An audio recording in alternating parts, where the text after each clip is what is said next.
Oi, gente, tudo bem? Boa tarde. Vamos. Boa tarde, aula online é estranha, né? Mas vamos dar continuidade aí à nossa aula. Ué, onde está aqui para compartilhar? Eu tenho que. Vou botar aqui. Não vai aparecer. Tá. Então, tá abrindo. Tá. Deixa eu colocar esse negócio aqui. Bom, foi. Bom, gente, então, na aula passada, né, a gente tinha falado sobre os órgãos linfóides, a gente parou para a gente começar a falar sobre as células, né? Então, só para dar uma recapitulada, a gente viu os órgãos linfóides dos peixes, então a gente tem um primário, primários são aqueles onde vão ser a produção das células, né? Seja a produção, a hematopoiese em si, eu vou até falar para vocês o que é hematopoiese hoje, assim, de uma maneira bem simplificada, porque dá uma ideia da disciplina também, a gente vê isso na patologia clínica, né, ou na hematologia, que é a disciplina que vocês têm de tipo, tá? Mas, enfim, daí a gente viu, então, nos órgãos primários, no caso do peixe é o rim cranial e o timo, né, apesar do timo não produzir os linfócitos, mas é ali onde ocorre a maturação desses, onde a gente tem a seleção negativa, a seleção positiva. A gente vai ver o linfócito é um órgão central, sabe? Ele que vai desencadear as respostas, né? Ele que vai falar, ó, vamos fazer assim, vamos fazer assado. Então, é necessário que ele não saia identificando qualquer coisa. Se ele identificar uma célula do seu organismo, pronto, a gente tem uma rejeição, né? Até o transplante, a rejeição é o linfócito encarando que aquilo ali não é seu. Tá? Então, é apresentada uma série de moléculas para ele, e aí vê, ó, reconheceu? Muito forte, quanto foi, aí tem a seleção positiva, a seleção negativa é a seguida positiva, né? Que é você apresentar o antígeno e se ele não reconhecer, pronto, manda entrar em apoptose. E aí os órgãos linfóides secundários, né? Principalmente a gente tem o baço nos peixes, o baço é o órgão central, tá? E além disso a gente tem esses tecidos linfóides associados à mucosa, que é tudo onde está em contato com o meio externo. Então a gente vai ter o tecido linfóide associado à mucosa do nariz, tá? Que é esse daqui, o tecido linfóide associado às brancas, tá tudo isso em inglês, tá, gente? Então, por isso que é então, norte do nariz, a guelra, a Gucci, a pele, esquita, certo? Então, é isso. Essas são as abreviações, por isso que tá assim, tá? Então, da branca, do intestino e do todo o tegumento. A gente até viu um slide que tinha o que tinha cada um desses, né? A gente vai falar para vocês, ó, só lembrando, passando rápido aqui só para lembrar. Aqui. Então, lá, então nesses tecidos a gente tem esses caras aqui, ó, então lisozima, complemento, interf e outras moléculas que a gente vai conversar hoje sobre essas, que elas fazem parte da resposta imunidade e são liberadas pelas células. E, enfim, então assim, a gente tem nesses tecidos, então, é onde estão essas células que a gente vai conversar hoje, tá? Mas nesses locais, né, além das células, assim, eles são divididos em camadas, né? Então, na pele, a gente tem a derme, tá? Aí tem o muco também mantém todos, que formam uma camada, a gente tem uma barreira ativa, que são os micro-organismos. Eles também estão presentes em todas essas camadas aí. Eles é a primeira camada de proteção, tá? Por isso que a gente toma probiótico e tal, um dos motivos, né? Para ter essa proteção, tá bom? Queria falar mais aqui na realidade eu tinha pensado em falar num outro momento sobre eles, né? Falar mais específico, mas eu acho que também ficar se alongando muito acho que muita informação também, uma disciplina. Mas enfim, hoje vamos entrar, gente, no sistema imune na parte das células, tá? Então, a gente vai falar sobre as células que compõem o sistema imune. Então, não só as células, tá? A gente vai falar também de algumas outras moléculas que compõem o sistema imune. Uma parte eu vou falar nessa aula, outra eu vou falar na aula seguinte, que é de inflamação, tá? Então, primeiro de tudo, né, como que ocorre a chegada dessas moléculas, né? Como que a gente está falando da imunidade, né? Como que ocorre a defesa do organismo, como que se inicia, né? Então, ela vai se iniciar, se a gente for lembrar do que a gente conversou sobre os tecidos, né, os tecidos linfóides, então a gente tinha visto o quê? Tinha visto que eles vão se desenvolvendo no período larval, né, no ovo, e sobretudo após, né, a formação da larva, esse período larval onde a gente vai ter o desenvolvimento. O desenvolvimento é rápido, né, a gente viu que é dias que a gente vai ter o desenvolvimento. A gente tem uma tabela seguinte comparando algumas espécies com o tempo de evolução dos seus órgãos linfóides. E a gente viu que dependendo da espécie, umas espécies a gente tem a primeira maturação do rim, outras primeira maturação do timo, outras do baço, tá? Então, embora seja perto, né, mas a gente tem uma janela imunológica, né, para o desenvolvimento desses tecidos por completo.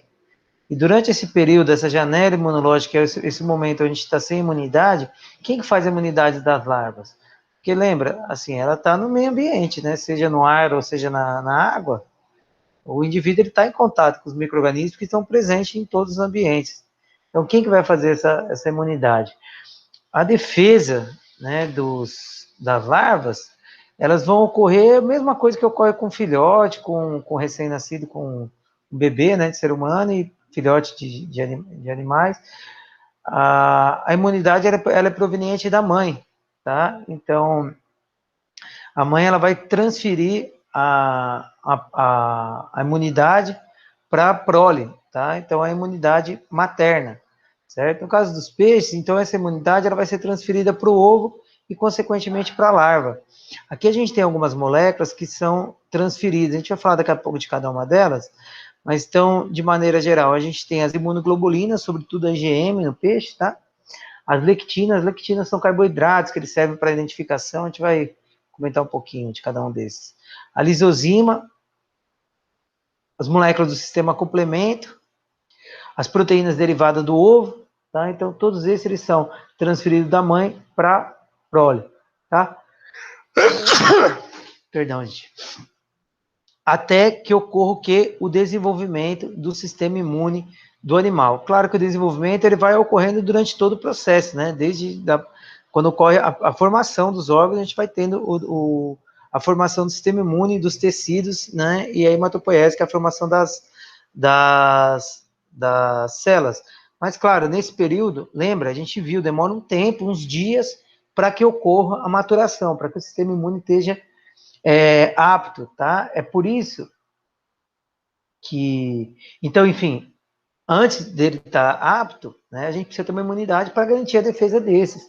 É a mesma coisa que acontece, gente, se a gente for pensar assim, ó, todo mundo que tem cachorro, né, perdão, antes de ter cachorro, eu ia falar outra coisa da imunidade, do exemplo dos cachorros, que é um exemplo mais claro, mas assim, pensando nessa janela da imunidade, né, acho que se todo mundo já teve contato. Qualquer espécie de produção, seja suíno, bovino, né, o que acontece? Logo após nascer, inclusive criança, mesma coisa, né? Tem que amamentar o quanto antes melhor, né? Então, assim, com 24, 48 horas no máximo, a gente tem que amamentar para ter a ingestão do colostro. Então, o colostro tem todas essas moléculas aqui. E por que tem que ser logo no início?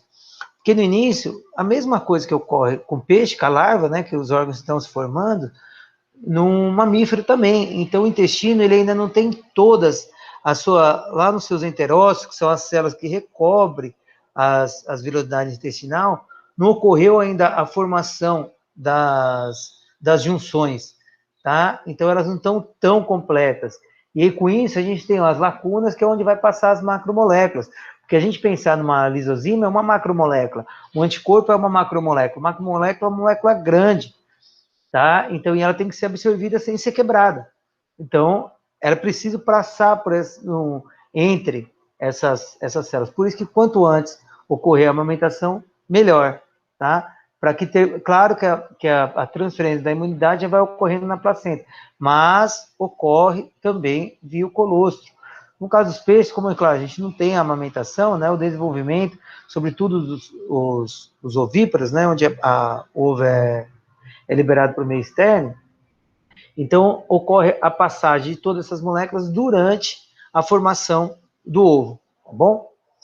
Então, gente, aqui a gente tem até esse artigo aqui é bem legal. Esse mais legal que esse daqui, tá? Tem 2 de imunidade materna, bem legal, vou mandar para vocês. É 2 revisão. Mas esse daqui eu peguei porque esse daqui colocava, ó, os canais. Então, o que eles fizeram?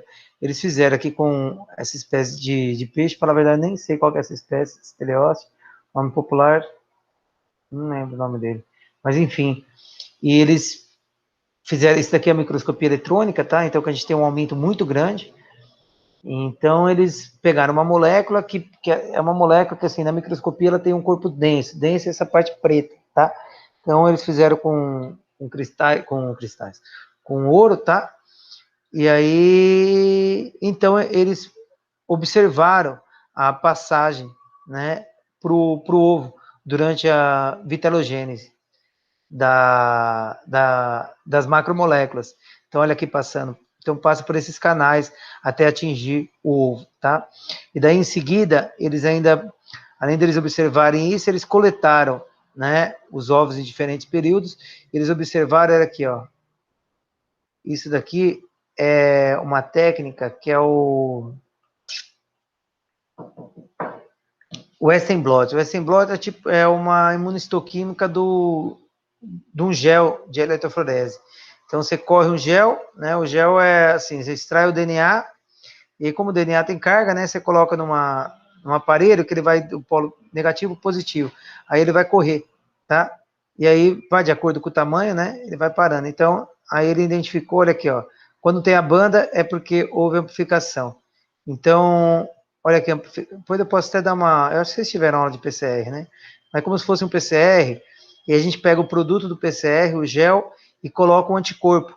Então, eu coloco um anticorpo contra o que eu quero marcar. Tá? Então, aqui eles colocaram um anticorpo anti-GM. E olha aqui, ó, marcou, ó, a GM aqui, ó, marcada. Tá? Então, eles provaram que por esses canais aqui passa essa imunoglobulina. E não só essa imunoglobulina IgM, como também aquelas outras moléculas passam através disso. Tá bem? Então, o que eu havia conversado com vocês aqui, só para lembrar, não sei, não lembro se eu já tinha colocado uma tabela parecida, mas eu acho que sim, sobre os tecidos, tá? Então, aqui são as espécies, né, de peixe. Então, a truta, zebrafish e tal. E aqui tá os órgãos, tá? Os órgãos linfóides. Então, o rim cranial, o baço e o timo, tá? E aqui quanto aos dias, né, após a eclosão da larva. Então, para o desenvolvimento. Onde tem esse Bzinho aqui são as horas, tá? Então, o Daniel Head aqui, o zebrafish, 96 horas. Aí o resto aqui, os dias. Eu falei, então, a variação, dependendo da espécie, tá? Tudo bem? Mas também não vem tanto ao caso. Tá? Então, epa, cadê a setinha? Essa outra tabela, gente, ela mostra onde foi identificado os anticorpos, tá? Então, ó, em cada um deles. Então, no alevino, no ovo, no ovócito, tá? No ovo fertilizado, na larva, tudo bem? Onde foi identificado as imunoglobulinas da mãe, tudo bem? Então, enfim, gente, o mais importante, assim, quais são as moléculas que já foram identificadas como mecanismo de proteção, né, que a mãe transfere para a prole, enquanto a gente tem essa janela imunológica, né, que é esse período aqui da formação do tecido, tá? Então, eu tinha comentado com vocês, e aqui está a estrutura de cada um desses. Então, a gente tem os peptídeo microbianos, tá? Que a gente encontra aqui com o nome em inglês, aí, ó, a MPS, tá? Então, a gente tem as defensinas. As defensinas, né, a gente tem alguns tipos. Então, a alfa, a beta, essas todas já foram encontradas em peixe. Então, o que elas fazem? Elas formam um canal, tá? Então, elas entram na parede da bactéria e ela forma um canal. Aí, com esse canal, a gente vai tendo o extravasamento do conteúdo e, dependendo do meio que a bactéria está, a entrada de água até ela explodir. Tá? Esse é um dos mecanismos que os peptídeos antimicrobianos utilizam. É um mecanismo bem parecido com o sistema complemento. O sistema complemento é uma das principais proteínas que a gente tem com ação antimicrobiana no soro. A gente vai comentar delas quando a gente for falar de inflamação, mas só para dar uma pincelada aqui, uma introduzida. Opa, perdão, gente. O sistema complemento, a gente tem 3 vias de ativação a eles.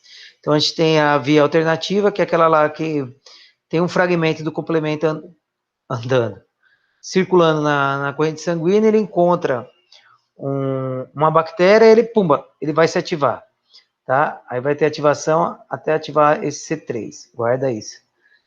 Tá? Um outro são essas lectinas. Lectinas, eles são carboidratos que também estão circulando, né, na corrente sanguínea, e aí a hora que encontra uma bactéria, né, ele vai ativar o sistema complemento, mas por outra via, mas também vai culminar na ativação desse C3, tá? Porque assim, são várias enzimas que eles vão quebrando até chegar nesse C3.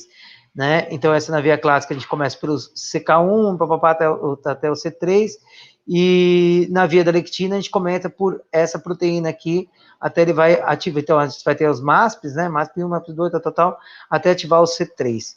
E a via clássica é a ligação do anticorpo com o C3 e ele vai ser ativado.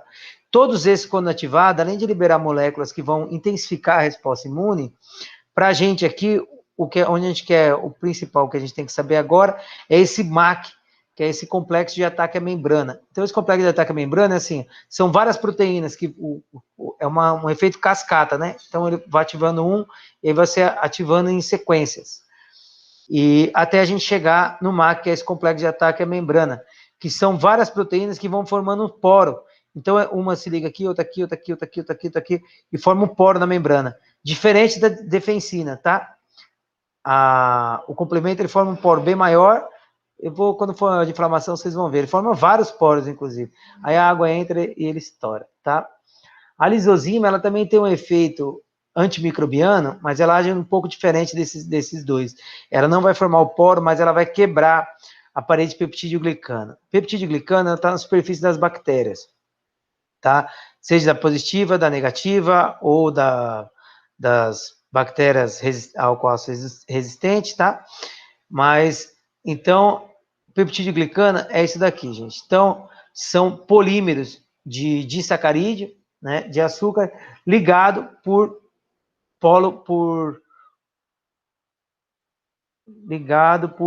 aqui vai ter mais outra aqui, ligado por peptídeos, tá? Então, ele vai formando essa teia aqui como se fosse uma cápsula, é uma parede mesmo, tá? Aqui, ó. Isso recobre toda a superfície da bactéria. E a lisozima vai lá e faz o quê? E pumba, rompe isso daqui. Aí ela rompe todo isso daqui, quando ela rompe isso, ela quebra a parede da bactéria, e com isso a bactéria estoura, tá? Porque daí a água vai entrar e ela vai explodir, tá bom? As lectinas, gente, são uma série de proteínas que a gente tem no soro, não só no soro, mas tem nos tecidos e, sobretudo, no soro. E elas vão agir, né? A gente tem a proteína C reativa, a gente tem o amiloide, fugiu da memória. Mas o mais comum que a gente tem, inclusive na clínica, aí é essa proteína C reativa. Vocês já fizeram um exame, vocês vê ela, assim, porque é uma proteína de fase aguda. O que significa fase aguda? Quando tem uma inflamação, elas aumentam. Então, elas são sintetizadas pelo fígado e elas aumentam na corrente sanguínea. E elas servem para opsonizar, né? Então, elas agem meio que nem o anticorpo que opsoniza. Opsonizar é pegar aqui, vai esse anticorpo, ele pega nisso daqui, ele se liga na bactéria, ele se liga e ele avisa os leucócitos, ó, o intruso aqui, aí ele vai lá e consegue fagocitar, tá? E a opsonização também, ele meio que, eles bloqueiam a bactéria. Então, a bactéria, ela impede dela conseguir disseminar, porque assim, não é só um anticorpo que liga, quando se liga são vários, é a mesma coisa a lectina, tá? Então, a lectina aqui, ó. Oh, meu Deus. Mas tem vários tipos, tá? Aqui é uma visão, né, horizontal e aqui ela vertical. Então, ela vai se ligar, tá bom? E o que mais eu falar da lectina? Ela tem essa função de opsonizar, facilitar a fagocitose, tá? E, inclusive, ó, essa lectina, ela vai ativar essa via aqui do complemento, a via da lectina. Interessante, né? E, bom, é isso. Bom, as proteínas derivadas, essa VG derivada de proteína, são as proteínas que são derivadas elas estão presentes no ovo, né? E inicialmente elas só eram tidas como proteínas de servir como nutrição, né, para o desenvolvimento do embrião, seguida da. Então, era uma fonte de nutrientes, mas viram que a quebra dessas, né, que elas formam essas outras proteínas, que essa fosfatina, lipovitelina, elas também agem no sistema imune, indicando, mas ainda há umas controvérsias, não só controvérsias, mas não está claro como o mecanismo de ação dessas, tá? Mas elas agem no sistema imunológico, inclusive com aumento, quando a gente tem uma infecção. Enfim, gente, então, além dessas, já estou falando da imunidade materna, mas todas essas moléculas, elas também agem na resposta imuninata, que é o que a gente tinha conversado. A resposta imuninata é aquela que a gente nasce com ela, né? Que, ou seja, que ela, na verdade, a resposta imune, ela é dividida em resposta imuninada e a adquirida. A adquirida é uma resposta que ela não está pronta, então é preciso que a gente tenha um pré-contato com os antígenos para aí ela ser ativa, tá? A ideia da vacinação é a gente estimular essa resposta, que é sobretudo baseada em cima de duas células, são os linfócitos. Então, o linfócito T, que é ele que vai organizar a resposta, e o linfócito B, que é quem produz as imunoglobulinas, tudo bem? Então, junto essas duas, a imunidade inata e adquirida, elas fazem a defesa do organismo. Mas a imunidade inata é essa pronta, tá? Então, assim, a gente não precisa ter esse pré-contato, tá? Então, ela já está pronta, certo? E todas essas moléculas que eu falei para vocês agora, elas fazem parte do sistema imuninato, tá? Elas estão, inclusive, dentro dos neutrófilos, como eu vou falar para vocês. Não só nos neutrófilos, como na circulação, tá? Elas são despejadas no tecido também, muitas vezes, tudo bem?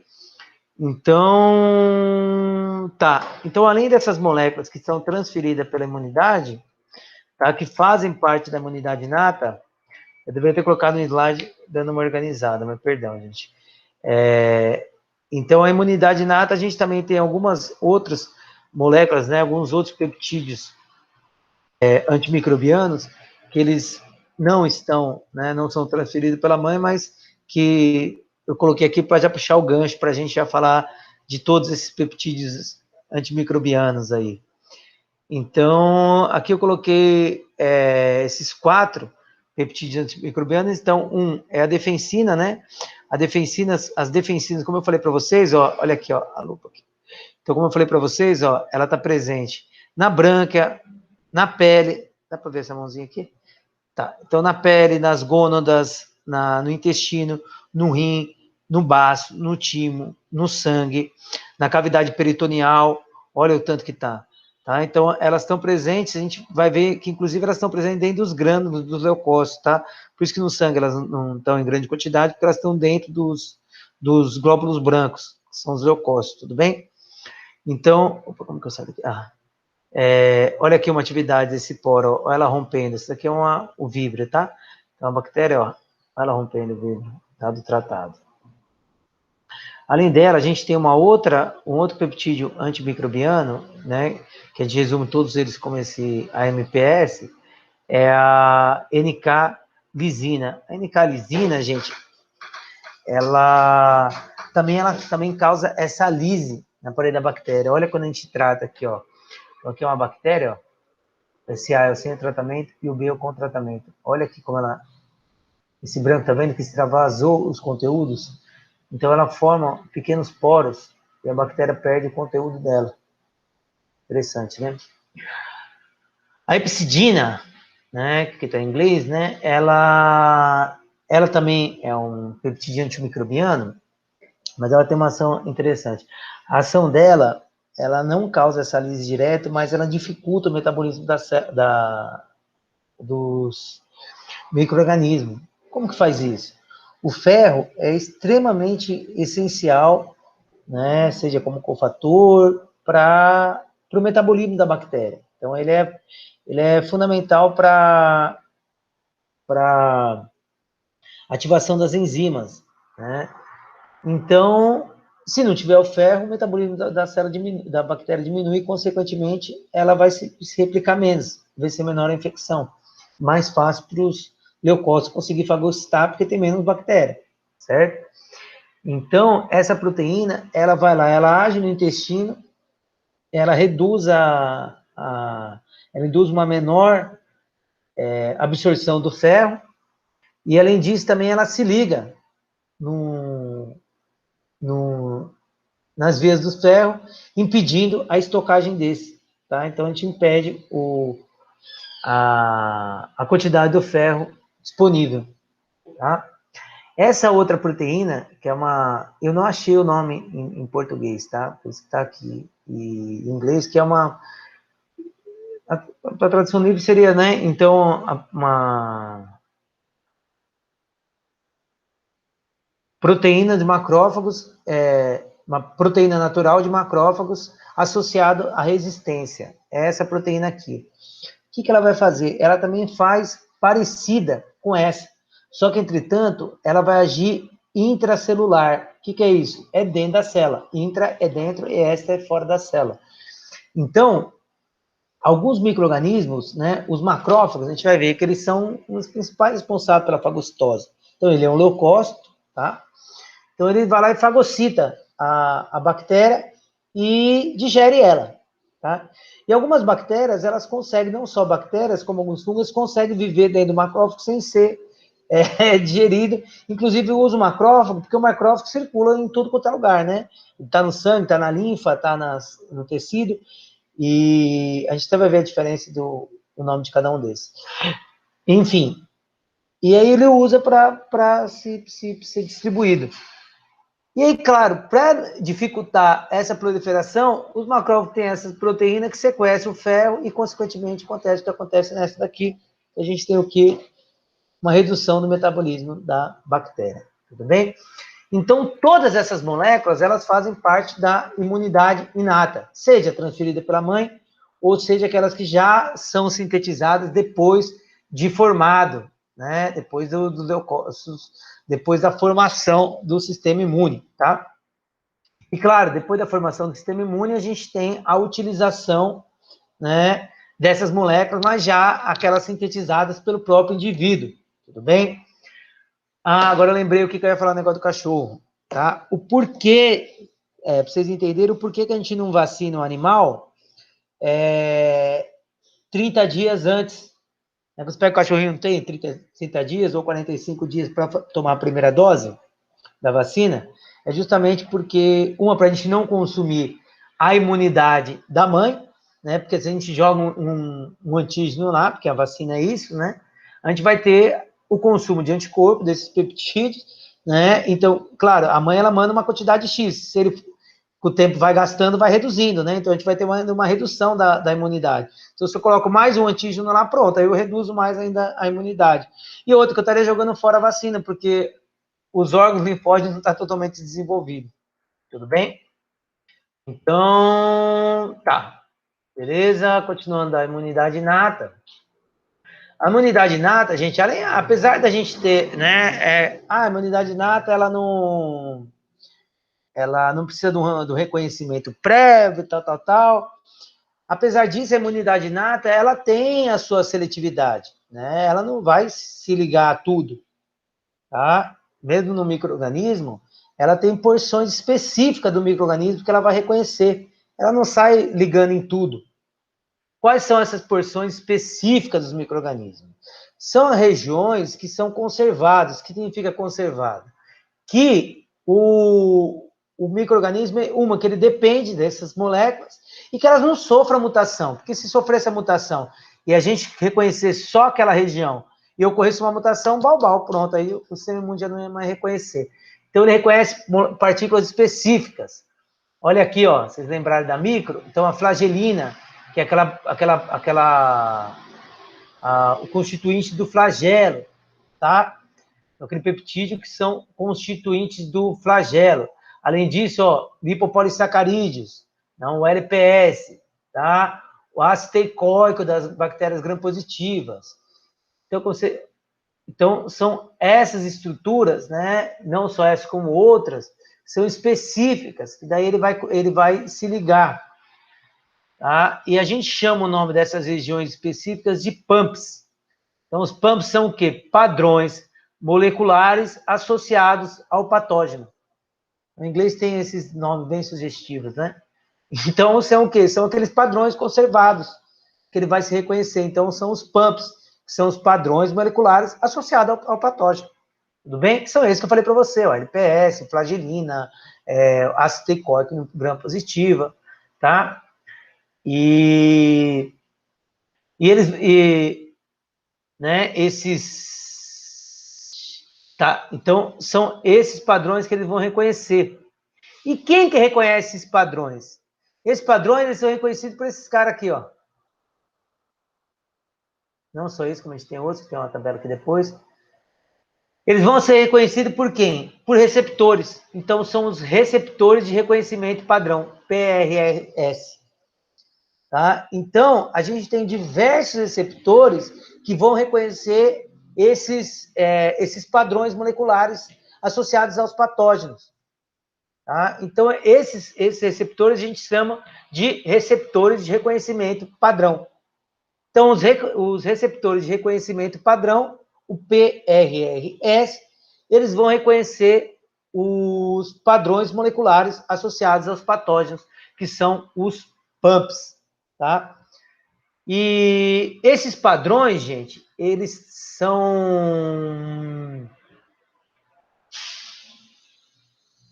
tanto, né, extracelulares da bactéria, como também, a gente tem padrões relacionados tanto a patógenos extracelulares como a patógenos intracelulares. O vírus a gente reconhece? Reconhece. Então, a gente tem uma série de receptores que vão reconhecer, olha lá, ó, estruturas virais, ó, RNA viral, quando o vírus é RNA de fita simples, ou RNA de fita dupla, ou DNA, tá? Então, a gente tem moléculas, né, que são os receptores, que eles vão reconhecer tanto patógenos extracelulares como intracelulares. E, além disso, a gente também tem reconhecimentos que são os DUMPs, que são padrões associados ao danos. Tá? A gente vai falar um pouco dele depois, mas que são o quê? Quando eu falar de inflamação, quando ocorre, são padrões da própria célula, que quando ocorre uma lesão, eles são identificados e a gente gera uma resposta. Daí que, ó, lembra da necrose? Tá? São padrões da própria célula. Então, livre lá, reconhece e a gente tem a ativação do macrófago lá limpar a área, tá? Limpar a lesão, tudo bem? Então, gente, eu vou voltar para esse slide daqui a pouquinho, só para vocês terem uma ideia, aqui a tabela, né? Aqui é de peixe, inclusive, tá? Essa revisão aqui, ó.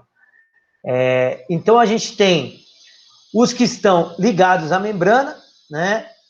E a gente tem aquele que está dentro do citoplasma. Não só dentro do citoplasma, mas também ligados ao fagolisossomo. Lembra que eu falei para vocês? Quando ocorre, engloba a partícula, né? Aí forma o fago, aí o fago se funde com o lisossomo, formando um fagolisossomo, que é onde vai ocorrer a digestão. Então, também nessa organela citoplasmática, a gente também tem receptores padrão para reconhecer essas moléculas. Tá bom? Opa! Enfim, então a gente tem essa série de receptores. Então, o NOD, esse TLR, esse é o principal, que a gente tem uma grande, uma vasta tipos desses TLRs. TLR, você tem certeza que vocês já ouviram, eles são os Toll-like receptor, aqui, ó. Eu devia ter escrito, esqueci de escrever o nome deles, mas tá aqui o nome, ó. O nome do artigo que eu tirei essa imagem, ó. Toll-like receptor, tá? Então, são essas moléculas transmembrânicas. Significa transmembrânica, que atravessa a membrana, que está do lado extracelular, né? E intracelular. Extra e intra, tá? Que é dentro da célula. Tudo bem?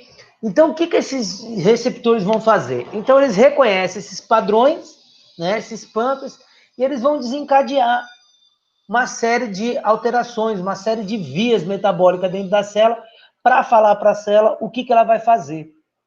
Então, gente, a gente tem diversos tipos, né, desses pumps, tá? Desses pumps, perdão. Do pump também a gente tem diversos, mas a gente tem diversos receptores, ó, aí 1, 2, 3, e eles vão se ligar, eles têm suas particularidades, né? Então, se a gente pegar, vamos pegar aqui que é do peixe, aquela imagem de mamífero, tá? Então, o 2, ele vai se ligar às lipoproteínas, tá? O 4, ele se liga ao LPS, então, ele está associado a quem? A bactérias gram-negativas, tá? E o Utilac 7 e 8, ele vai se ligar ao RNA, que são vírus, então ele está mais associado a uma resposta antiviral, certo? Que é contra os vírus. O 9 é a mesma coisa, tá? Então, o vírus, aí dependendo do tipo de vírus, vai, se for um vírus RNA, é o de fita simples, o 7, vai, se for o DNA, 9, tudo bem? E assim por diante, não precisa se preocuparem em decolar todos esses daqui, tá? Só a ideia é vocês entenderem que são esses receptores, tudo bem? Então, olha lá, no caso aqui seria os mamíferos, tá? Então nem vou pegar esse exemplo, mas enfim, o mamífero, inclusive o 4 tem uma analogia ao dos peixes. Enfim, após eles se ativarem, né? Eles, dependendo do tipo de patógeno, que se ligar, eles vão ativar e vão desencadear uma resposta interna no leucócito, tá? Então ele vai falar, vai ser uma infecção viral, ó, libera interfero gama, tá? Vamos induzir uma ação mais de linfócito T citotóxico, ou de natural killer, sabe, que é um outro tipo de linfócito que é contra essa infecção viral. Então ele vai atrair essas células pro local para fagocitar essas moléculas, tá?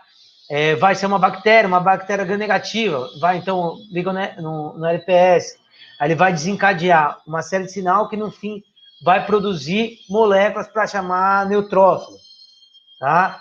Para chamar macrófago, tudo bem? Então, como que ocorre? Ocorre uma alteração na formação dessas moléculas, então quando eles se ligam vai ocorrer uma alteração, e com isso a gente vai ter uma ativação. Então, isso aí é uma reação de cascata, então a gente vai ter essas moléculas auxiliares, tá? Então, eles vão ativar uma série de via metabólica dentro da célula, até a gente chegar no quê?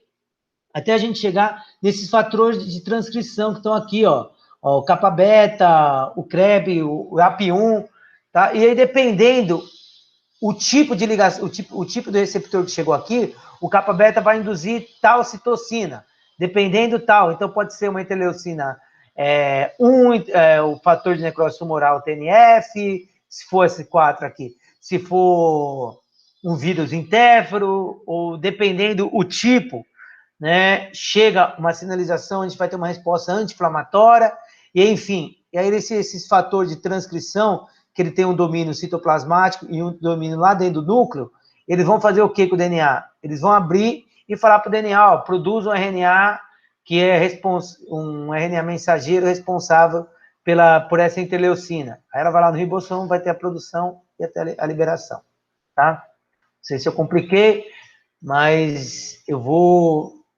a gente vai ter uma aula simples no fim dessa daqui, tá? Como a gente fez da outra vez, para vocês tirarem as dúvidas. E, professor, mas enfim, então, o que são, né? Além dessas moléculas que a gente tem, desses receptores, que diabo, onde estão esses receptores? Bom, esses receptores, gente, eles vão estar presentes lá nas células do sistema imune, tudo bem? E quais são as células do sistema imune? Então, as células do sistema imune, acho que todo mundo já fez um hemograma, viu, né, que você tem essas células, tá? Que são os chamados glóbulos brancos, tá? Então, aqui, ó, a gente tem a imagem dos glóbulos brancos no sangue dos teleócitos, tá? Então, tilápia, pacu. Então, a gente tem o quê? Os basófilos, que tem essa cor bem azul aqui, tá vendo? Quando tem essa cor azul, bem roxo, né? A gente fala que é basofílico, tá? Tudo bem? E quando tem essa cor bem vermelha aqui, a gente fala que é eosinofílico, tudo bem? E quando não tem cor nenhuma aqui, é o neutro, que não se corou nem com corante básico, nem com corante ácido, tá? Não vou explicar isso agora para não confundir. Então, vamos lá. A gente tem uma célula aqui, olha, gaúcho. Então, a gente tem um basófilo, a gente tem dois tipos de neutrófilo aqui, o C e o B, tá? Que o peixe, ele tem alguns tipos de neutrófilo, mas que a gente tem a célula granulocítica especial, os neutrófilos e tal, então a gente agrupa tudo como neutrófilo e pronto, tá? Para não confundir. Então, ó, dois tipos de neutrófilo, a gente tem os monócitos, tá vendo? A gente tem os linfócitos, a gente tem os eosinófilos, claro, são corados são eosinofílicos, né? E os trombócitos, olha, esqueci de colocar no slide o trombócito. Na próxima aula eu vou falar dos trombócitos, porque os trombócitos, para mamíferos, seria como se fosse a plaqueta, né? Mas o trombócito, além de participar da coagulação, ele também participa da resposta imune. E aqui uns desenhos mais bonitos, ó. Então, esses linfócitos, né? Eles podem ser tanto linfócito B quanto linfócito T. O linfócito T, quando a gente vai falar de linfócito, a gente vai ver que ele se diferencia em linfócito CD4 e CD8. CD são essas moléculas auxiliares que dão características a eles. A gente vai falar isso depois, tá? Lá no timo, ocorre essa diferenciação, tudo bem? E eles vão influenciar, mas o que eles influenciam? Totalmente. Quando a gente tem a presença de um contra a presença de outro, o tipo de resposta muda, tá? A gente vai falar depois. Tudo bem? Então, a gente tem a célula dendrítica, que não está nessas fotos aqui, mas a gente tem aqui, a gente vai falar na apresentação. Olha o natural killer aqui, ó. A célula que é um tipo de linfócito específico, que ele não precisa de um pré-contato, não. Ele chega, encontra a célula, já ou ele induz a apoptose ou a lise. Os neutrófilos, a apoptose esquece. Tudo bem? Mas então, tudo isso são as células do sistema imune, e aqui algumas moléculas do sistema imune que a gente já conversou, até está muito mais, já falamos muito mais do que está aí, tá? Então agora a gente vai falar de cada uma dessas células. E antes de falar de cada uma dessas células, só vou dar uma pincelada para vocês terem uma ideia do que é a hematopoiese. Então a hematopoiese, gente, ela vai ocorrer no caso do peixe, no nosso caso da medula óssea, né? No caso do peixe, ele vai acontecer o quê? Lá no rim cranial, tá? Então no rim cranial, naquela porção, lembra que a gente já conversou disso daí, que o rim, ó, quando está a diferenciação, ainda não está dividido certinho a parte, né, do cranial com a parte hematopoética, né, com a parte do rim em si, né, ou seja, o pronéfro, e a parte onde tem os néfros, né, onde ocorre a filtração em si, mas no peixe ocorre a hematopoiese. A hematopoiese nada mais é do que a produção de todas essas células que eu tinha falado para vocês. Então, é lá no rim onde a gente tem as células pluripotentes. Células pluripotentes como se fosse célula-tronco. Então, são as células pluripotentes, elas já sofreram alguma diferenciação, mas elas ainda estão aptas a formar qualquer tipo de célula, dependendo do que eu estiver precisando. Tudo bem? Então, elas vão se diferenciar e formar os eosinófilos, os neutrófilos, os monócitos, os trombócitos e os linfócitos, tá bom? Olha aqui que eu falei da plaqueta, mas os trombócitos, ele tem uma função maior aí, tá? Olha aqui durante o desenvolvimento, isso aqui na zebrafish, né? Onde vai ocorrendo, ó, hematopoiese. Então, são essas células, as células tronco, tá? Então, são essas células pluripotentes. Pluripotente porque ela tem a capacidade de se diferenciar em qualquer outro tipo de célula. Mas essas células que a gente tem aqui no fígado, no rim, elas só têm a capacidade de se transformar nessas células sanguíneas, tá? Ou seja, são aquelas células tronco embrionário que já sofreram algum tipo de alteração. É por isso que a discussão, gente, que o pessoal, né, tem aquela discussão de trabalhar com célula-tronco, né, inclusive uns estudos, né, eu lembro, para fazer pessoas que sofreram algum tipo de lesão na medula, né, que tem alguma dificuldade de locomoção ou não se locomove, o único tratamento, né, viável é a utilização dessas células-tronco, essas células que não sofreram nenhuma divisão, e a gente só tem essas células lá quando ocorre quando tiver no desenvolvimento embrionário. Ah, apresentar para matar o embrião, não tem nada a ver isso daí. Essas células já se iniciam, né, antes da formação dos tecidos, né? Então, ocorre a formação do zigoto, né, que é o óvulo com o espermatozoide, depois da mórula, blasta, papai, vai ocorrendo as divisões, e daí começa a aparecer essas células troncos, essas células indivisíveis. Então, é essas células que são utilizadas, tá? É que, claro, envolve uma questão de religião que eu não sou ninguém para julgar isso, né? Mas de quando ocorre a concepção, certo? De quando ocorre a formação do sistema nervoso, certo? Ou quando na concepção, enfim. Mas as células tronco são muito antes disso, até porque elas que vão dar origem a tudo isso, tá? Todos os tecidos. Enfim, então a hematopoiese é a formação das células do sanguínea, dessas aqui que eu mostrei para vocês, tá? Então, os trombócitos, os neutrófilos, eosinófilos, monócitos e linfócitos, tá? Elas são como se fosse um estoque que a gente tem para ser produzido toda vez que ocorre uma demanda. E essas células, gente, elas demoram um tempo para ser produzida, tá? O que significa? Então, a gente tem essas células pluripotentes, né? E aí elas vão sofrendo divisão. E essas divisões, até chegar à formação da célula matura, né? Ela passa por várias etapas, tá? E isso demora um tempo, tá? Então, assim, a gente fala que são os precursores dessas células. Então, elas vão se dividindo até a gente ter a formação da célula matura, né? Então, ou seja, a célula T, natural killer, ou as células beta, neutrófilos, eosinófilo, mastrócito, tá? Trombócito, basófilos, enfim, todas as células que a gente tem, não só no sangue, mas também no tecido, tá? Esses leucócitos, que depois eles ligam para o tecido, nem eu falei, o mastócito, ele não estava ali ele não estava aqui porque ele não está no sangue, tá? Ele vai estar lá no tecido, a gente vai falar dele. E, enfim, aí é isso, tá? E no baço, né, então ocorre a primeira diferenciação, e aí eles vão, que a célula T vai se ligar, vai lá para o baço, e no baço vai ocorrer aquela diferenciação, então a gente já conversou, onde ocorre a seleção positiva, a seleção negativa, tá?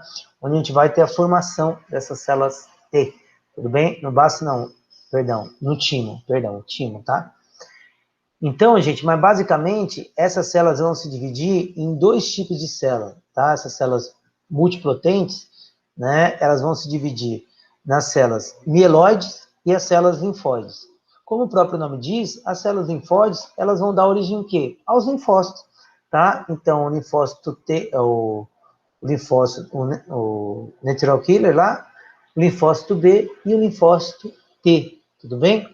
E as células mieloides, elas vão dar origem não só aos trombócitos, mas todos os granulócitos. Mas quem que são esses granulócitos? Os granulócitos, eles vão ser todo mundo que tem grânulo, tá? Então, eles vão ser os eosinófilos, os neutrófilos, os mastócitos, a gente vai conversar de cada um desses. Eosinófilos, mastócitos, neutrófilos e os basófilos, quando eles estão no sangue, tá? E eles também vão dar origem aos monoblastos. Esses monoblastos, eles vão dar origem aos monócitos. Depois eles vão virar macrófilo no tecido, ou células dendríticas. Tudo bem? Então, recapitulando, a gente vai ter duas origens, tá? A origem mieloide e a origem linfóide. A linfóide vai dar origem aos linfóides e a mieloide vai dar origem aos granulócitos e aos macrófagos. Tudo bem? E, claro, granulócitos é o neutrófilo, basófilo, eosinófilo e o mastócito, tá? E os monoblastos, né, problasto e tal, vai dar origem aos monócitos. Depois no tecido ele recebe diferentes nomes que a gente vai conversar depois, né? E que os monócitos também eles se dividem, né, em células dendríticas e macrófagos, tá? Vão dar origem a esses dois. Então, gente, tudo isso aí gera um tempo para que ocorra. Por isso que, assim, aí quando ocorre uma infecção intensa, a gente tem o quê? Uma liberação dessas células tudo imatura, tá? Porque ocorre uma demanda, claro, a gente tem um pool de reserva, tá? Tanto no sangue quanto no rim cranial. Mas quando, dependendo do tipo da infecção, se for muito, muito intensa, a gente tem a liberação dessas células imaturas mesmo. A gente vai ter o quê? O eritroblasto lá na corrente sanguínea. Então, a célula grande, tá? E a gente vai ter uma série de alterações.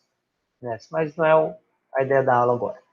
Então, a gente tem, né, uma divisão, são os agranulócitos, tá? Que não tem grânulos, são os linfócitos monócitos, e os granulócitos, eosinófilos, basófilos e neutrófilos, tudo bem? E tá, dos mieloblastos, então a gente vai ter, ó, a formação de todos esses caras, não precisa decorar essas etapas, isso aqui vocês vão ter que saber só quando a gente for fazer hematologia, tá? Mas, enfim, é só para vocês terem uma ideia de como vai ocorrer a formação até chegar no basófilo, neutrófilo e eosinófilo, olha lá, ó. Tá vendo? Então demora um tempo, ó. Tudo bem? Até ocorrer a formação destes, tá? Então, dos granulócitos, a gente tem o quê? Os neutrófilos, né? A gente vai falar depois, os neutrófilos não tem, o grânulo deles não é corado, mas eles têm um monte de grânulo. Os basófilos têm esse grânulo corado, né? Por isso que eles ficam azul. E os eosinófilos, né? É chamado de eosinófilo porque eles são vermelhos e eles são tem esses grânulos dessa coloração. A gente vai falar de cada um desses aqui, o que tem em cada um dessas células. Então, começando, a gente vai falar sobre os mastócitos. Os mastócitos, do início, né, eles eram chamados sobre esses daqui, ó. A gente chamado de células granulofílicas eosinofílicas. Então, eles eram meio, a gente vai ver aí, eles eram não, é que depende do corante, ele fica meio vermelho. Então, vocês às vezes podem achar o mastócito com esses dois tipos de célula, tá?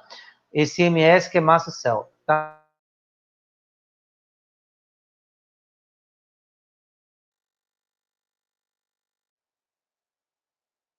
São mastócitos aqui, ó. Tá vendo? O mastócito, ele tem uma característica interessante, que eles são, que é a metacromazina. Metacromazina, assim, a gente cora ele com corante, ele se cora com a cor de outro, tá? Então, ele se cora com uma cor diferente do corante. Engraçado, né? Por isso que é a metacromazina, tá? Então, a gente utiliza a cor que é o corante, ele vai virar outra cor, tá bom? Os mastócitos, gente, eles estão envolvidos, sobretudo, né, além de uma resposta alérgica, né, que a gente tem a desgranulação dos grânulos deles, né, eles também estão envolvidos na resposta contra parasitas, tá? A maioria dos exemplos que eu vou dar para vocês aqui dos trabalhos é uma infecção parasitária, mas eles também estão envolvidos em uma resposta contra os agentes infecciosos, como as bactérias, tá? E o que esses caras vão fazer numa resposta, tá? Numa resposta, gente, nos grânulos dos mastócitos, a gente vai ver que tem uma série de substâncias. E quais são essas substâncias? Então, a gente tem fosfatases ácidas, fosfatase alcalina, a gente tem lipase, a gente tem peroxidase, a gente tem serotonina, tem histamina, tem uma série de citocinas e quimiocinas, tá? E o que isso faz? Quando a gente for falar de inflamação, a gente vai ver, tá? Esses mediadores, eles vão ser responsáveis, gente, por controlar o fluxo dos vasos. É por isso que os mastócitos, eles estão no espaço perivascular, ou seja, ali grudado com os vasos. Então, eles liberam os grânulos dele, e aí a gente vai ter o quê? O aumento da permeabilidade vascular, tá? O aumento da contração do intestino, reflexos vasomotoros, tá? Então, a histamina, ela vai fazer o quê? Uma vasodilatação. E daí que tem, por isso que quando tem inflamação, né, a gente vai ver, a nossa pele fica vermelha, mais quente, porque aqueles vasos que estão lá embaixo, eles vão para a superfície. E ocorre um inchado, né, quando quando o mosquito te pica, tem um inchadinho, aquele inchadinho é o líquido que está no vaso que sai. Tá? Claro que isso tudo ocorre lá na microcirculação, né? Não é numa horta, você não vai cair duro quando tem uma picada do mosquito. Tá? Então, ocorre esse inchaço, porque é o líquido que está saindo. E um dos responsáveis por isso é a histamina, tá? E além disso, tá? Essas outras moléculas, elas também têm essas que eu coloquei aqui, peroxidase, as fosfatase, a ácido alcalina, elas também têm uma ação direta, né, a lesão num parasita, tá? E além disso, de controlar os radicais livres, tudo bem? Então, ele vai ocorrer ou uma resposta, né? A discussão é se é uma resposta primária ou secundária. Primária é se tem a ligação do anticorpo, mas isso nesse trabalho levantou isso, é uma revisão bem legal também, vou passar para vocês, mas ocorre também uma resposta primária, ou seja, ele identifica moléculas, né, antimicrobianas e ele ocorre a desgranulação. E aonde que estão esses macrófagos? Macrófagos, não, perdão, gente. Esses mastócitos. Olha aqui está uma tabela na distribuição, da onde eles estão, ó, durante o desenvolvimento. Esse trabalho aqui também é bem legal, viu? Aí, ó, com 4, 8, 12, 6 meses, 2 anos. Aí, onde tem o positivinho, tá? Quanto mais cruzinha, mais mastócito tem, tá? Então, que tem 3 cruzinhas, tem um monte de mastócito. Então, olha lá, ó, tecido conjuntivo. Tá, ó, claro que não tem, quando tá larva, que a gente não tem na formação do tecido conjuntivo direito, ó. No adulto, a gente já tem uma redução. Perivascular. Perivascular é exatamente como esses caras estão aqui, ó. Pertinho dos vasos. Tem uns que tá até mais bonito, sabe? Aqui, ó. Então, aqui é uma arteríola, tá? Aqui é uma veia, tá? E aqui é um vaso linfático, tá? O vaso linfático meio que ele serve para drenar. Tá? Não sei se vocês viram isso na histologia, né? Então, assim, o que acontece? Na artéria, então, o sangue vem vindo na microcirculação, né? Então, aí... A gente vai falar isso na inflamação também. Então, ocorre a saída do líquido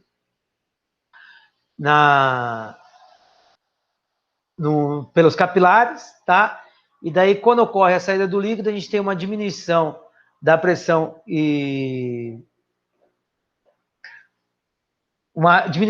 endostática, aumento da pressão osmótica, e com isso, depois nas vênulas ocorre o retorno do líquido. Só que fica uma porcentagem, tipo uns 90% só que é drenado e 10% fica. Esses 10% que é drenado é levado pelos vasos linfáticos, que inclusive esses vasos linfáticos, eles vão no mamífero, que tem os linfonodos, né? O peixe não tem os linfonodos. Eles passam pelos linfonodos, então esse resto que sobra desse líquido vem bactéria, vem célula morta e eritrócitos mortos, tal, e eles vão ser tudo drenado, né? Eles vão ser filtrados nos linfonodos e depois eles caem lá eles vão entrar lá em cima ai, meu Deus, esqueci o nome onde eles voltam, mas eles vão voltar pro sistema circulatório, tá? Nas veias, só que eu esqueci aonde que eles voltam, tá? Depois eu vou olhar e falo para vocês. Mas, enfim, aqui para a gente agora, então, onde está a distribuição? Olha aqui no sistema linfático, o tanto de mastose que foi encontrado. Eu vou mostrar outro trabalho para vocês, que está mais bonito, assim. Aqui está bem bonito, aqui é a coloração com HE. Olha aqui o tanto de mastose. Estão vendo os granulozinhos? Dá até para ver, né? Ó, tanto de mastose. Olha perto dos vasos linfáticos, o tanto. Ok, então o espaço perivascular, ó, perto das veias, tá? Então, ó, nos vasos linfáticos, tá? Então, ó, geralmente a sua localização, tá? Principalmente aonde? Nos vasos linfáticos, é o que a gente está vendo aqui, inclusive. Quanto aos órgãos, ó lá, ó, onde tem, ó, lá nas brancas, a gente encontra mastócitos, tá?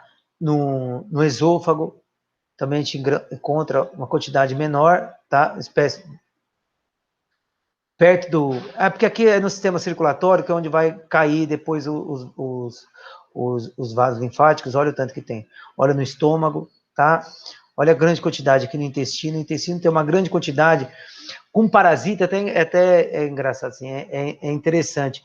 Quando tem uma infecção parasitária, acho que tem algumas fotos, ocorre um monte de mastose. E ele desgranula tudo junto. Para quê? Porque ele aumenta o movimento peristáltico. Os eosinófilos, a mesma coisa. Com rato, tinha visto uma vez um estudo orientador, ele que no começo ele trabalhava com rato, e aí ocorre uma contração intensa, que é para eliminar o parasita. Então, por isso que aumenta a frequência, né, de defecação. Então, a gente tem a diarreia. Então, é um mecanismo, né? Mesma coisa que a tosse, né? Então, a desinteria que a gente tem é um mecanismo de eliminação, né? Não só de parasita, como de outras bactérias, fungos, tá? Olha lá no baço, a gente tem uma quantidade um pouco menor. Claro, gente, assim, nos órgãos, claro, não falei, né? Nos órgãos linfóides, a quantidade é menor, gente, e a gente também não encontra eles na circulação. Por quê? Porque o mastócito, ele passa, né, A ideia é que ele é um basófilo, mas ele passa, às vezes, despercebido na coloração, a gente não consegue encontrar ele, porque ele só vai ocorrer a maturação dele para a gente conseguir corar ele lá no local dele, né? Que seria o espaço perivascular, os vasos linfáticos, né? No intestino, tá? No intestino a gente vai ver que ele está não só entre as células do epitélio, mas ele também está naquele tecido linfóide associado à mucosa. Tudo bem? Olha aqui, ó, a microscopia eletrotransmissão. Olha aqui os grânulos dele, estão vendo? Isso aqui é um só, tá? Aqui, ó, vários grânulos, ó. Ó o outro aqui, ó. Ó o tanto. Ó, aqui, ó, vaso linfático. Olha aqui, ó. Ó a metacromazina aqui, ó, ó a outra coloração dele. Aqui não é só coloração, como é imunistoquímica, com esse psidinho aqui, é uma substância que é típica de mastose. Tá? Olha ele corado aqui, ó. Aqui é um tecido conjuntivo, ó. Interessante, né? Olha aqui um aumento maior no vaso linfático, ó. Olha aqui a mitocôndria. Olha aqui, gente. Aqui todos os casos são de infecções parasitárias, tá? Menos esse. Vou começar por esse daqui. Essa substância, esse composto 40-80, é muito usado em experimento com camundongo, com cobaias, né? Para a gente, essa substância, ela induz a desgranulação do mastócito. Então, ele fez isso com truta, e ele observou que, ó, quando o mastócito ocorre a desgranulação, a gente tem um aumento do calibre do vaso e um aumento do extravasamento de líquido, tá? Olha o que a gente tinha falado para vocês. Então, por isso que ele vai fazer o aumento da permeabilidade vascular. Então, numa inflamação, numa resposta, ele libera esse líquido. Esse líquido, gente, serve, se for falar de inflamação, eu vou falar disso, mas basicamente é para diluir qualquer toxina. E além de diluir a toxina, assim, num vaso, né, os leucócitos, eles estão aqui na parte axial. E aqui a gente tem líquido, tá? Então, quando o líquido sai, né, os leucócitos que estão aqui, eles vão para a periferia. E eles param aqui nos vasos, em seguida eles deixam e vão para o tecido. Então, eles vão para o espaço extravascular, ou seja, fora do vaso, que é onde está ocorrendo a infecção, né, a agressão. Tudo bem? Olha aqui, gente, uma cápsula de um parasita. Ó. Olha o tanto de mastócitos. Aqui. Tá vendo? Interessante, né? Olha aqui, essas células curvadinhas aqui, ó, são ocistos do parasita. Tudo sem peixe, viu, gente? Olha aqui os mastócitos corados, os granulozinhos dele corados, ó. Olha desgranulando, ó, um vaso. Interessante, né? Legal, né? Olha o intestino aqui, ó. Então, aqui é a luz do intestino, tá? Aqui, ó. Aqui é a luz do intestino. Aqui é as células epiteliais. Olha o tanto de mastócito aqui, ó. Aqui também numa infecção, né? Numa parasitose intensa com euminto. Não tem mais de mastócito, não. Mas, enfim, então, gente, deu para entender a função dos mastócitos, né? A outra célula que a gente tem, né, também de origem mieloide, né, que se enquadra nos granulócitos, que ela no começo ela até é descrita como um parasita, são essas células de Rodlet, tá? Que são essas células, olha aqui o tamanho dessa célula, por isso que no início elas são células grandes, então no início elas são consideradas, né, como um parasita, mas depois viu que elas estão presentes numa infecção, né, sobretudo infecção parasitárias. Elas também têm os grânulos densos delas aqui, ó. E essas células, olha aquela aqui, ó. Elas também estão bem aumentadas quando a gente tem uma infecção parasitária. Olha aqui um parasita, ó. A cápsula do parasita, olha ela aqui, ó. Tá vendo? Mastose aqui. Olha essas células aqui, ó. Inclusive elas ficam né? Elas entram dentro, olha lá, ó.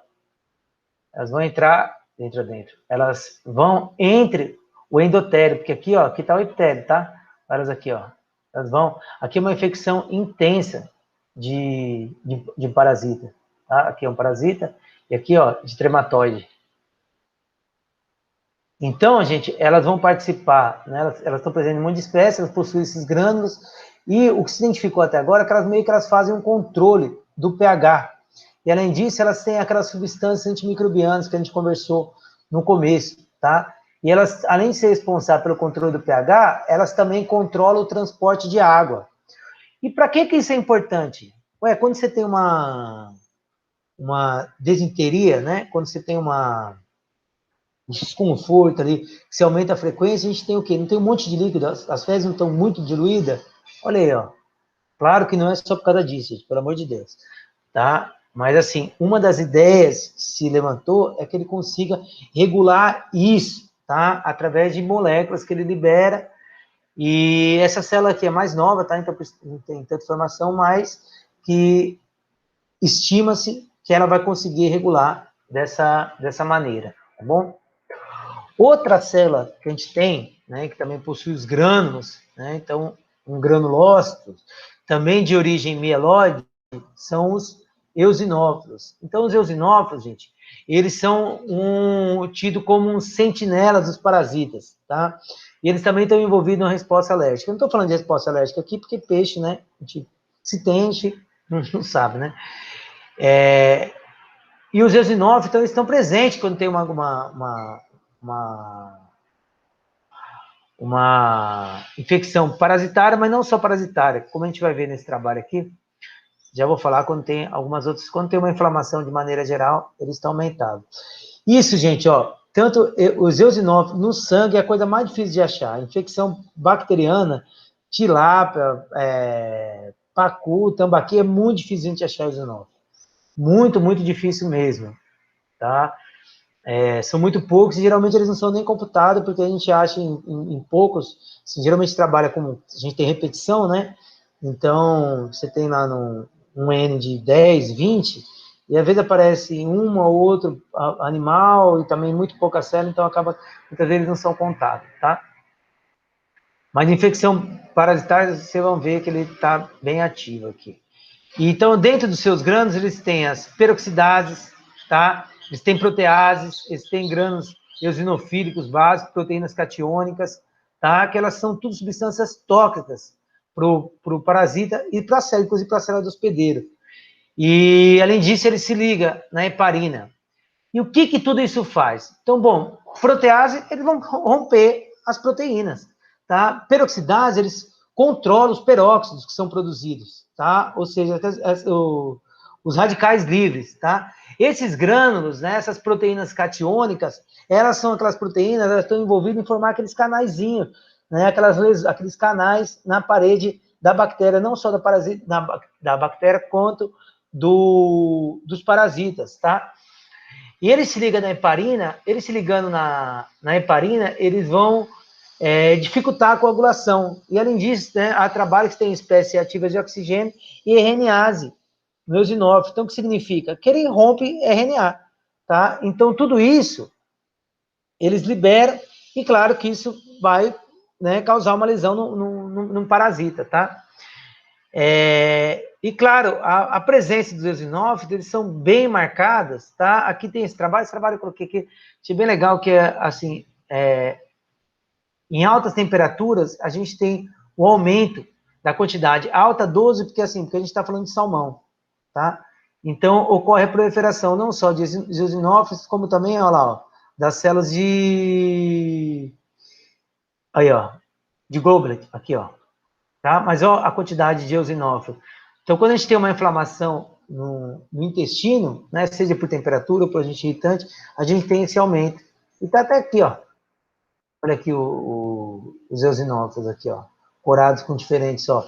É com esses corantes que a gente vai marcando, ó. Então, se a gente sabe que tem o PAS, então tem reserva energética, então ele fagocita também, tá? Então, ele digere Então, ó, tem meloperoxidase. Meloperoxidase, ela é uma enzima que ela vai pegar as espécies reativas de oxigênio e colocar um cloro e vai formar o hipoclorido. O hipoclorido é água sanitária, tá? Então, ela é uma das responsáveis por matar os micro-organismos, tá? Então, ela tem meloperoxidase, olha lá, ó.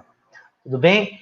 E olha lá, numa infecção, ó a expressão, o aumento, ó, passado um tempo, ó, 4 semanas, ó, aqui o curso da infecção, olha o aumento da quantidade de célula de eosinófilo lá no baço. Olha aqui no sangue também, tá? Olha aqui ele presente, ó. Tudo bem? Olha o aumento da quantidade desses caras. E olha no intestino, durante uma infecção parasitária, o aumento que a gente vê dessa célula. Então, aqui está a luz do intestino. Tá? Então, gente, além dos eosinófilos, tá? Então a gente tem os neutrófilos. Eu ia parar, mas eu vou continuar até a célula dendrítica, e daí depois, outro dia, a aula já deve estar grande pra caramba, né? Eu vou parar e continuar aqui só para poder postar 2 vídeos e meio de cair na internet. Então, peraí. Parar a gravação.